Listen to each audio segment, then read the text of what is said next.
Assalamualaikum warahmatullahi wabarakatuh. Ini adalah pertemuan kita yang ke-10 ya di mata kuliah probabilitas dan statistika. Di pertemuan ke-10 ini kita akan bicara tentang distribusi frekuensi ya. Jadi di materi sebelumnya kita sudah bahas tentang sampling dan distribusi sampling ya. Ya, jadi di pertemuan selanjutnya kita akan bahas tentang probabilitas, tapi sebelum kita lanjutkan, kita bahas dulu ya tentang distribusi frekuensi.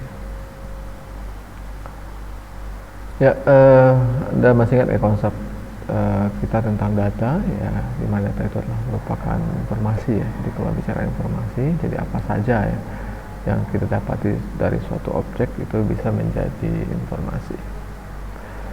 Ya, jadi kalau kita bicara distribusi frekuensi ya, maka itu adalah suatu keadaan ya, menggambarkan bagaimana frekuensi dari satu gejala atau variabel yang dilambangkan dengan angka itu dibagi atau terbagi gitu ya.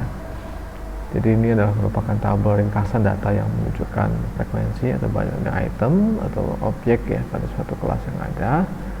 Yang ketiga itu juga menggambarkan ya pengelompokan data dalam beberapa kelas sehingga ciri-ciri penting dari data tersebut dapat ya segera terlihat atau dilihat gitu ya.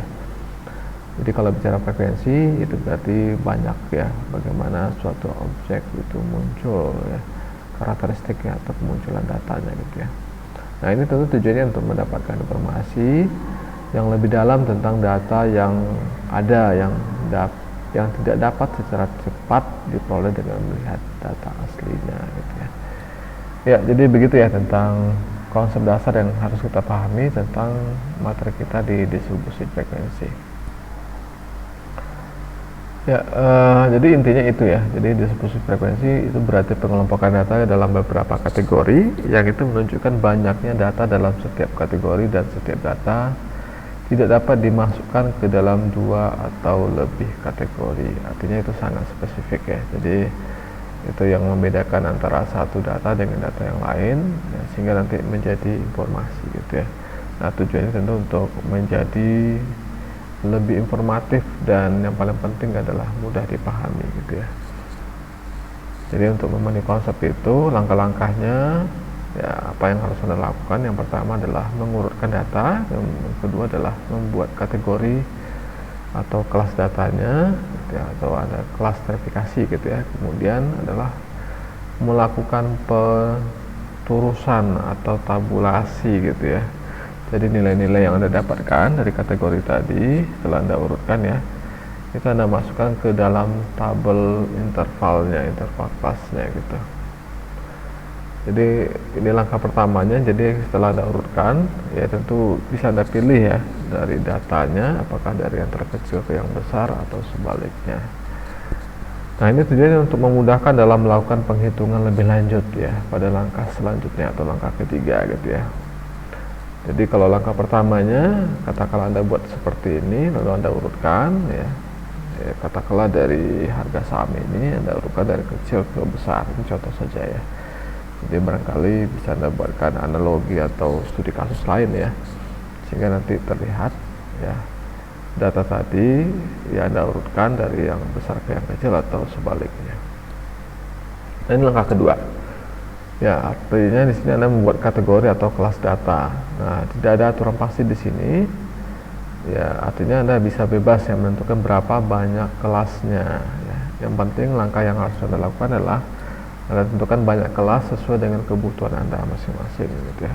Nah, tentu ini akan sangat terkait dengan riset yang Anda lakukan ya. Yang paling penting adalah tentukan interval kelasnya. Ya, jadi jarak antar kelasnya berapa gitu ya. Nah, ini contoh kasus ya. Jadi ini langkah pertama yang dilakukan, katakanlah gunakan metode pedoman bilangan bulat terkecil ya. Nilai K-nya di situ ya dengan demikian sehingga nanti nilai 2 pangkat K-nya itu besar sama dengan N-nya atau ini berdasarkan aturan Stargess ya, dimana jumlah kategorinya atau K-nya ini sama dengan 1 ditambah 3,322 log N ya. Contoh N-nya di situ katakanlah 20, maka nilainya K-nya akan sama dengan 1 ditambah 3,322 log 20. Nah, log 20 ini sama dengan 1,301, maka nilai K-nya menjadi 1 tambah 3,322 dikali 1,301. Nah, kita dapatkan K-nya sama dengan 1 tambah 4,322 ya, maka sama dengan 5,322. Nah, ini jumlah minimal kategori ya, maka kita dapatkan jumlah kategorinya sama dengan 5 ya. Jadi kita ambil saja nilai 5-nya, berarti kita nilai bawah yang kita ambil ya, bukan nilai atas ya, karena ini kurang dari 5 ya. 322 ini kurang dari 5. Nah, langkah kedua ini tentu tentukan interval kelasnya. Nah, interval kelas ini adalah batas bawah dan batas atas dari kategori tadi gitu ya. Nah, rumusannya adalah interval kelasnya akan sama dengan nilai terbesar dikurangi nilai terkecil dibagi dengan jumlah kelasnya gitu. Jadi kalau tadi jumlah kelasnya 5 berarti kita bagi 5 gitu ya. Nah, katakanlah nilai tertingginya dari nilai saham contoh tadi ya adalah 9.750 dan dengan nilai terendahnya adalah 215. Maka 9.750 ini dikurangi 215 dibagi dengan jumlah intervalnya 5 gitu ya, maka nilai interval kelasnya sama dengan 1907. Jadi interval kelasnya itu adalah sebesar ini ya, 1907.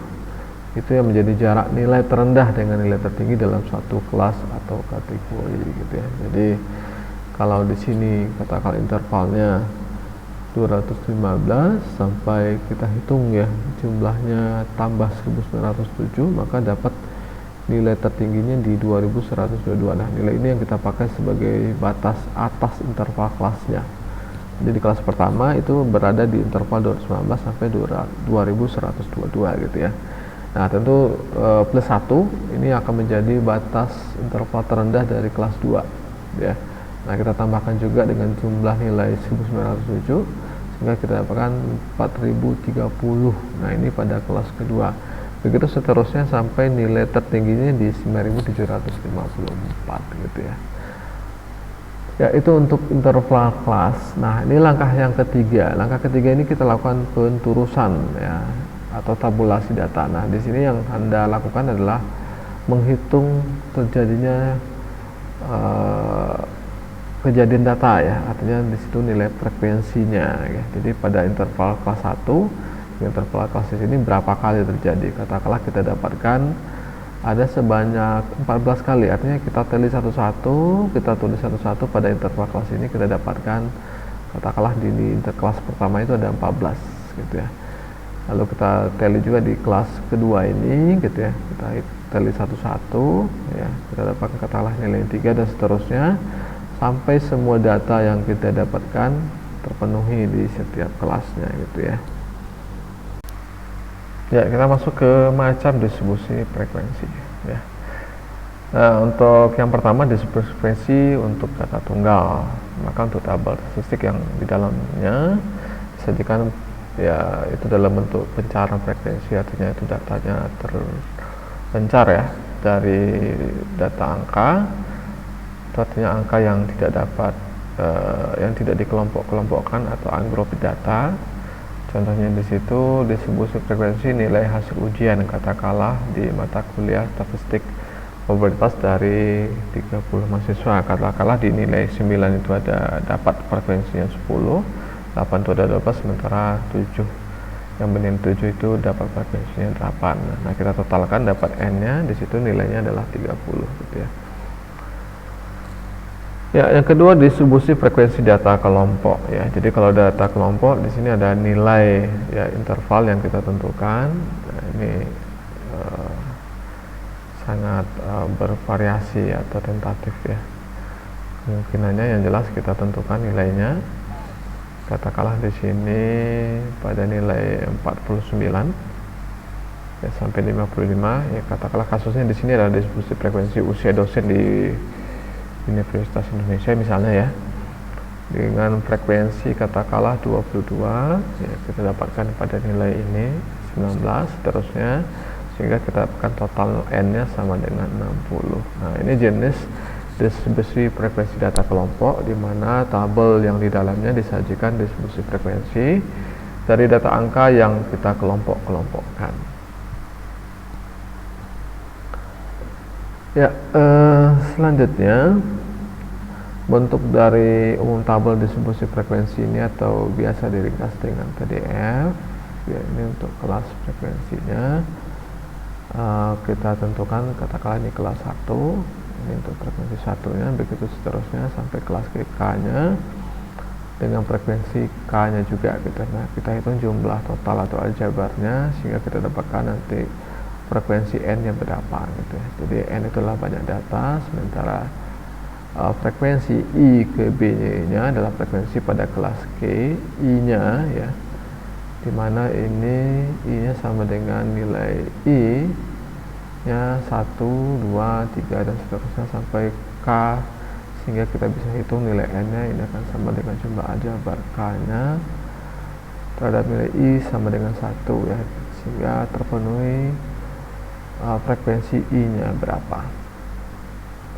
Ya, ini contohnya, katakanlah pada suatu nilai kuis ya, pada mata kuliah statistik probabilitas di semester 1 misalkan, di semester pertama ya, katakanlah pada nilai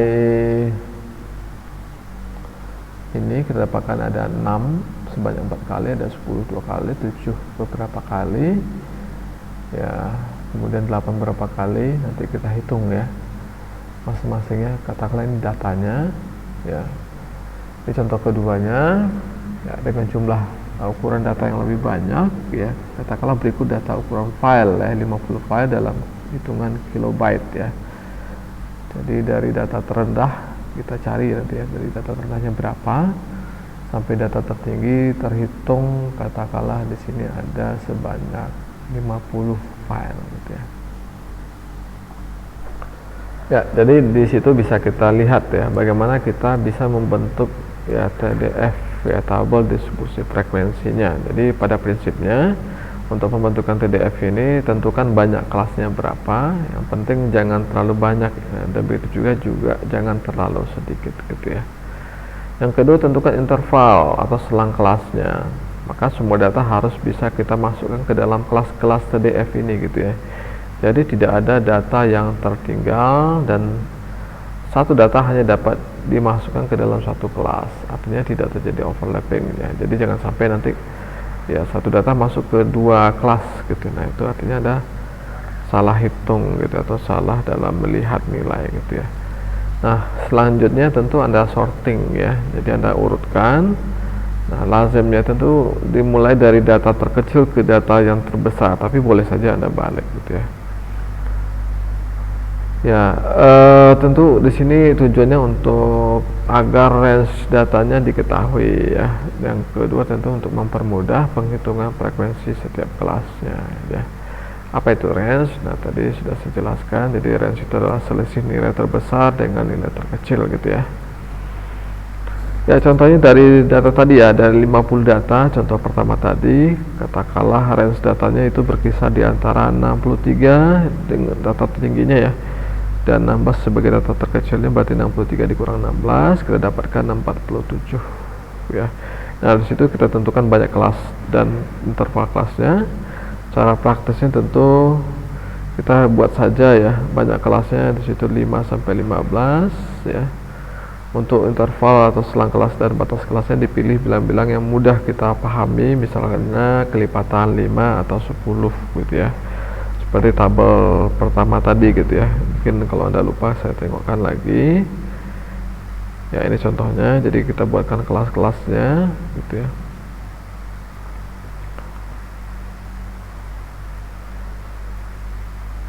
Ya, baru kita masuk ke aturan Stargis ya. Nah, di aturan Stargis itu banyak kelas itu merujuk ke pembulatan ke atas atau ke bawah atau ceiling atau floor-nya gitu ya. Jadi kalau di sini katakanlah nilai K-nya kita dapatkan ya, kita tentukan ya 1 ditambah 3,322 log N. Nah, log N-nya berapa banyak datanya, K-nya itu adalah banyak kelasnya gitu ya. Ya, jadi kalau dari contoh tabel 1 ada 50 data, maka K-nya sama dengan 1 ditambah 3,322 log 50. Maka kita dapatkan log 350 itu sama dengan 1,6989. Jadi 1 ditambah 3,322 dikali 1,6 sekian, kita dapatkan 1 ditambah 5,64 sekian, maka kita dapatkan sama dengan 6,64 sekian.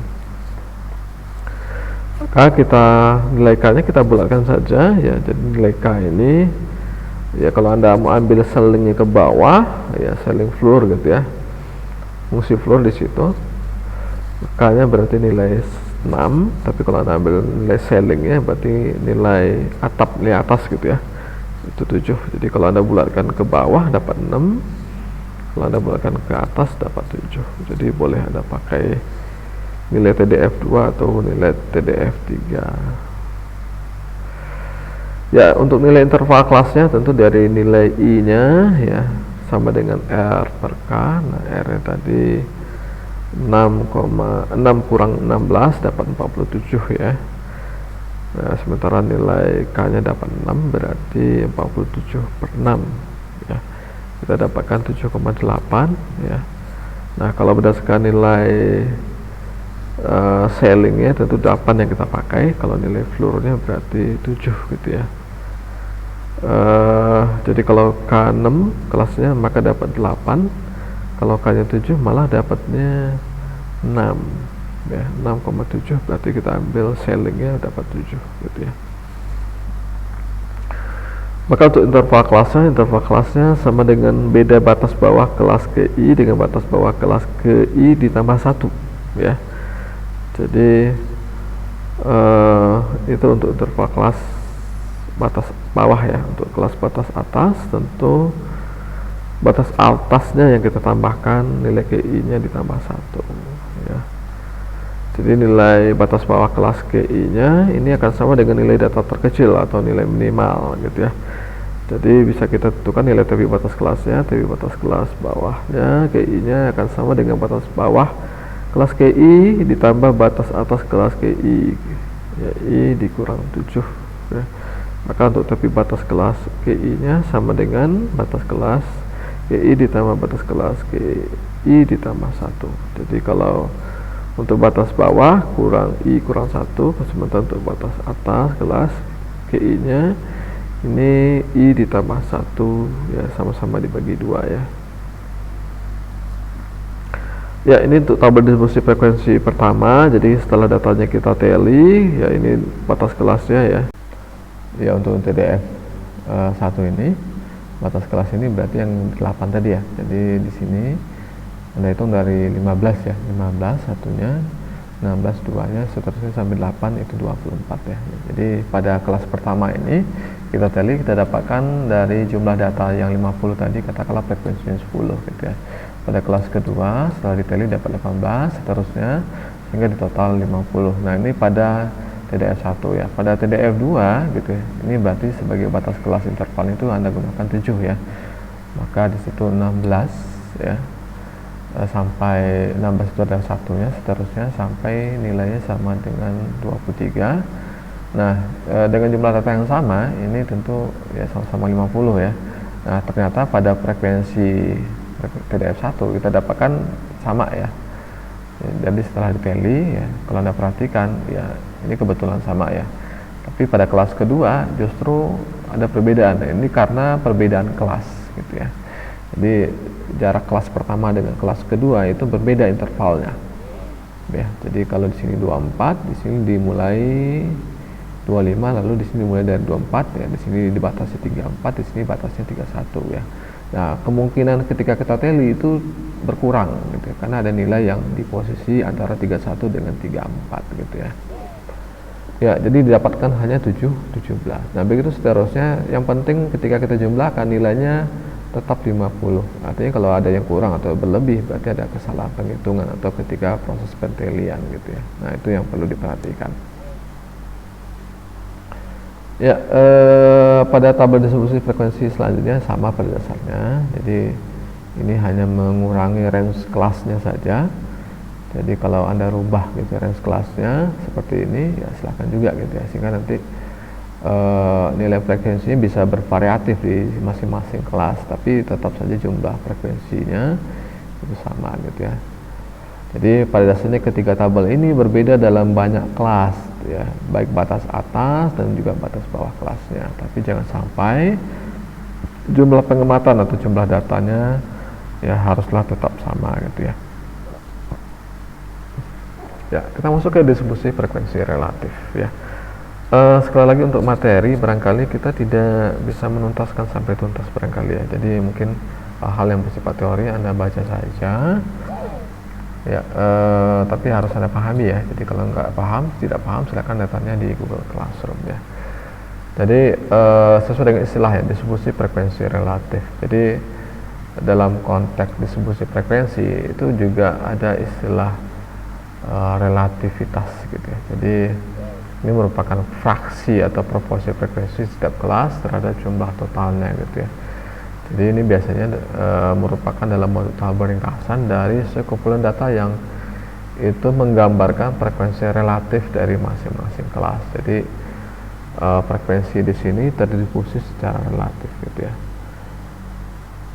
Ya, jadi pada dasarnya distribusi frekuensi relatif ini kita bandingkan dengan distribusi frekuensi totalnya. Nah, ini tujuannya apa? Untuk memudahkan untuk membaca data secara tepat ya, dan tidak kehilangan makna ya dari kandungan datanya gitu ya. Jadi pada dasarnya kita bisa saja membuat ya, ini bukan asumsi ya, tapi berdasarkan data ya, kita mencoba mencari makna ya, mana kita cari karakteristiknya, sifat-sifatnya, sehingga nanti makna-makna tadi bisa kita nilai ya lebih detail gitu ya, sehingga kita membaca datanya itu lebih tepat gitu ya, sehingga makna-makna tadi tidak kehilangan makna gitu ya. Ya, jadi contohnya ini ya. Jadi pada frekuensi relatif ya, tentu dalam persen. Jadi kalau kita dapatkan kelas 1 dengan interval sekian dengan jumlah frekuensi sekian, katakanlah di sini 14 ya, pada kelas pertama ya, kita dapatkan frekuensi relatifnya adalah 70% ya. Jadi nilai yang kita dapatkan ya pada kelas ini gitu ya. Ya, sama seperti TDF1, TDF2 ya, pada contoh sebelumnya. Nah, pada kelas kedua kita dapat katakanlah dapat 15%, seterusnya, sehingga kalau kita hitung totalnya nanti tetap 100% ya. Maka di sini pada frekuensi relatif pada 70% ini berarti katakanlah jumlah frekuensi atau jumlah datanya ini sama dengan 20 ya. Nah, ini akan menjadi nilai pembagi ya dari frekuensi pada kelas pertama ini yang jumlahnya 14. Berarti 14 dibagi 20 dikali dengan persennya, maka kita dapatkan nilai 70% ini gitu ya. Jadi nilai 70% ini kita dapatkan karena jumlah frekuensi yang kita hitung pada kelas 1 dengan interval ini gitu ya. Jadi nilai ini kita dapatkan. Nah, begitu juga yang ini, berarti ini adalah 3 dibagi 20 kali 100%, maka kita dapatkan 15, begitu seterusnya, sehingga kita dapatkan frekuensi relatif dari masing-masing kelas, sehingga kita total nanti jumlah frekuensi relatifnya akan sama dengan 100%. Ya, ini untuk tabel TDF relatifnya gitu ya. Jadi untuk nilainya, maka untuk titik tengah kelas KI-nya, maka ini akan sama dengan batas kelas ya KI, kita tambahkan dengan batas kelas KI ya, dibagi 2 gitu ya. Maka frekuensi relatif kelas KI-nya ini akan sama dengan frekuensi kelas KI-nya dibagi dengan total pengamatan atau jumlah N-nya gitu ya. Jadi pada titik tengahnya berarti yang kita hitung itu batas-batas bawah kelas dengan batas atas kelasnya gitu ya, dibagi 2 gitu ya.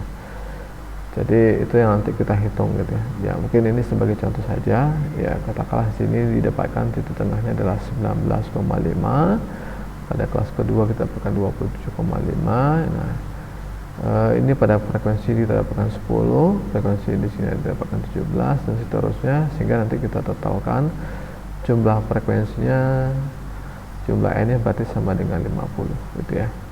Maka frekuensi relatifnya di sini berarti 10 dibagi 50 berarti 1/5 ya, atau sama dengan 0,20.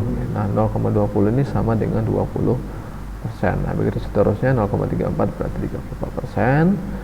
Ya, sehingga kita dapatkan total frekuensi relatifnya ya itu sama dengan 1 ya, artinya ini sama juga dengan 100% gitu ya. Nah itu kira-kira untuk TDF relatif ya. Ya ini bentuk daripada tabelnya saja ya.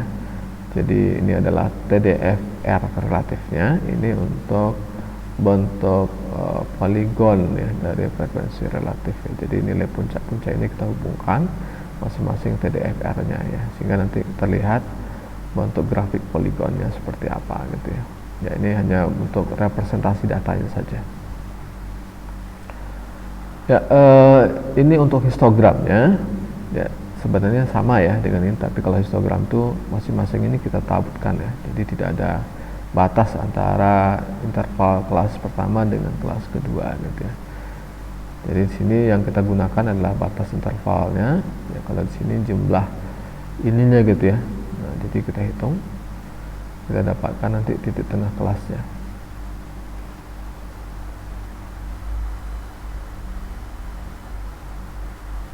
Ya ini bentuk histogramnya, jadi boleh Anda pakai histogram ini atau berdasarkan frekuensinya ya. Jadi di sini berdasarkan frekuensi. Ya jadi di situ bisa juga kita buatkan grafik poligonnya. Jadi kalau Anda lihat kan sama saja ya antara TDF R tadi dengan untuk histogram ya pada masing-masing TDF R ini gitu ya. Ya kita masuk ke TDFK ya, distribusi frekuensi kumulatif ya.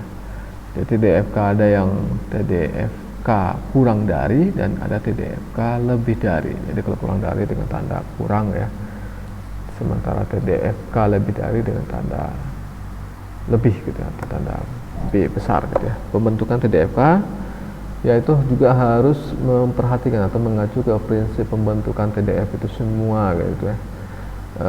Jadi semua data tercakup dan tidak terjadi overlapping ya. Jadi penghitungan frekuensinya perlu juga kita lakukan tally ya secara detail gitu ya. Nah ini contoh pada TDFK atau TDF kurang dari katakanlah kurang dari 16. Nah kita dapatkan nanti frekuensi kumulatifnya 0 ya.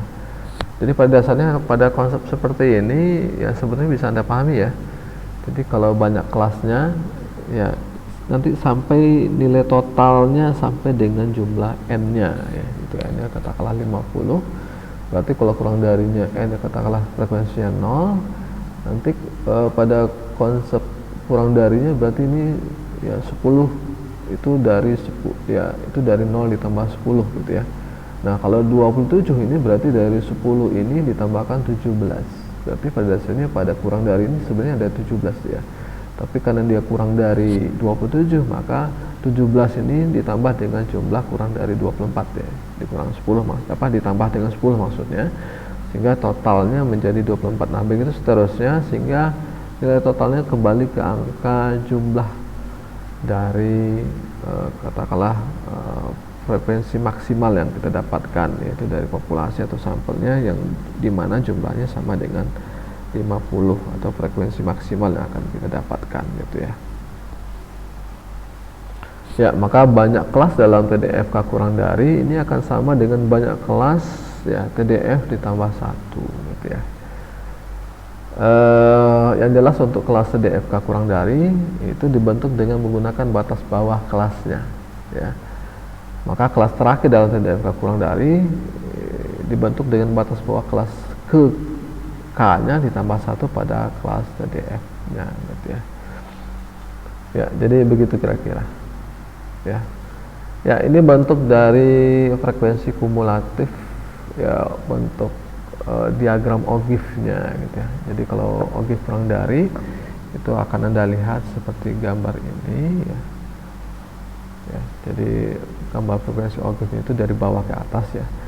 Nanti kalau lebih dari, nanti dari atas ke bawah gitu ya. Jadi kalau dari sini dari nolnya ke atas sampai ke nilai maksimumnya 50. Kalau OGIF lebih darinya berarti dari 50 sampai kelas batasnya 64 sampai nilainya 0 gitu ya. Jadi terbentuk OGIF seimbang ya antara TDF kurang dari sama TDF lebih dari ya. TDFK ya. Jadi kalau TDFK lebih dari ya maka sebaliknya gitu ya. Tapi yang harus Anda ingat, nilai maksimum kumulatifnya kalau lebih dari itu maka nilai tertinggi itu adalah pada 50 ya. Dan ini bukan kebalikan secara total ya, bisa jadi pada nilai kelas keduanya ya kita dapatkan 40. Nah, 40 di sini ini sama dengan nilai 50 dikurangi 10 ya. Artinya di situ ada dapat nilai frekuensinya hanya 10 sebetulnya. Tapi nilai kelas lebih darinya itu 40 berarti. Ya. Nah, kalau di sini lebih darinya pada kelas ketiganya lebih dari 31 itu diterapkan 23. Nah, 23 itu berarti dari nilai 40 ini kurangi dengan jumlah data yang kita dapatkan gitu ya. Nah, datanya sebetulnya hanya 17, maka 40 dikurang 17, maka yang lebih dari 31 itu berarti ada 23 ya. Frekuensi kumulatif yang kita dapatkan pada kelas ketiga. Nah, begitu seterusnya sampai nanti kita dapatkan nilainya 0 gitu ya. Artinya frekuensi kumulatifnya sampai ke nilai akhir ya. Nah, itu batasnya adalah 0 itu sendiri. Ya, jadi itu yang membedakan antara TDFK lebih dari dengan TDFK kurang dari. Ya, seperti saya bilang tadi, grafik OGIF-nya seperti ini. Ya, dari 50 turun ke nilai 63 pada frekuensi kumulatif nolnya gitu ya. Jadi kita dapatkan nanti bentuk penyajian OGIF kurang dari lebih darinya bersilangan gitu ya. Jadi pada dasarnya konsepnya seperti itu ya. Jadi secara ini bisa kita simpulkan TDF itu disajikan dalam bentuk diagram batang atau histogram, atau boleh juga Anda gunakan poligon ya, begitu juga untuk TDF relatif ya. Kemudian untuk TDFK-nya maka yang kita pakai adalah OGIF ya. Baik OGIF kurang dari ya, kalau lebih dari berarti OGIF lebih dari. Nah, untuk histogram yang berbeda dengan diagram batang, maka diagram batang digambarkan dengan menggunakan batas atas ataupun dan batas bawah kelasnya. Sementara untuk histogramnya itu untuk yang sifatnya lebih dari ataupun yang batas atas bawah gitu ya, batas bawah kelasnya ataupun untuk yang batas atas kelasnya gitu ya.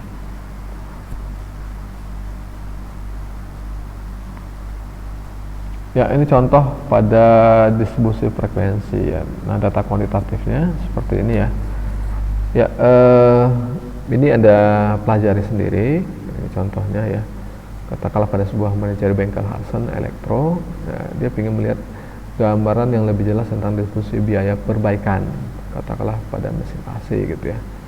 Ya, kasus ini mungkin boleh Anda ganti, katakanlah perbaikan laptop atau komputer gitu ya. Nah, kira-kira anggap saja datanya sama seperti ini gitu ya. Lalu Anda tentukan nanti